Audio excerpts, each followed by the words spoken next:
Our problem with ELISA was not, I don't think in general it was insensitive by any means. There was too high false positives, so we felt we had to confirm what specific variant. False positives you were judged by no other evidence. Couldn't isolate virus. In those days, I mean, you know, I don't know.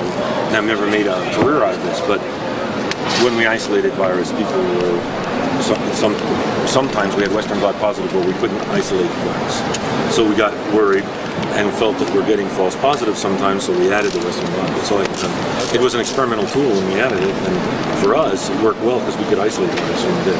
Well, what do you say to those people then who did that on the Sunday night session here about non-isolation of HIV, who claimed the criteria have not been fulfilled?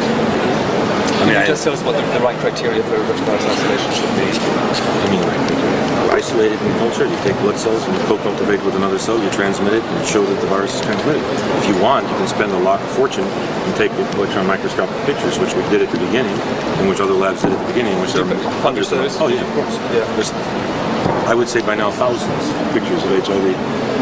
So I know which way you're barking, and I know that therefore you're a Duisburgite. No, you know what I heard. All you know is what I heard the other night. Well, you're quite, but why would you be interested in this nonsense? Because we dropped the Western blot, and now you're telling me it was important for you at that time. Sure, to establish that when you start off the test, how would you start the test? Let me ask you what you do. What would you do? You guys know now, so what would you do? Tell me how you'd approach it. I'm not the expert. I'm holding the microphone. If you're the expert, if you start like this, you take the blood from an individual. You hope whatever causes the disease is there. You can take an electron microscope of the blood. When you do that, you have to remember you have to sit for about 10 days because the amount of particles per amount of cells budding and forming at any one time are low. So you have indirect tests for the virus. You make antibodies to it.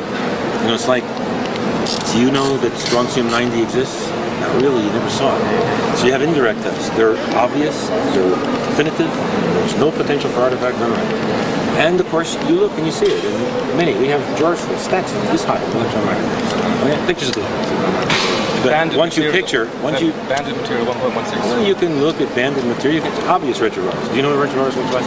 Well, if it's 1.16. Now you're talking to me like you said you didn't understand before. Now you understand. I'm a quick learner. Keep going. Well, no, I didn't tell you anything about 1.16. I was there Saturday, Sunday night. It doesn't have to be banded at 1.16 to take a picture. Okay. Anybody can see a retrovirus and tell. You band it at the beginning because you concentrate it. And if it has a density of 1.9, say that ain't a retrovirus, you got lead in your pants. Okay? And this is obvious. Okay. So these are primitive. This is primitive questions, primitive things. Primitive viruses. Yeah. So can you make one comment about the value of the Western blot antibody test? Well, the bulk of the world uses it.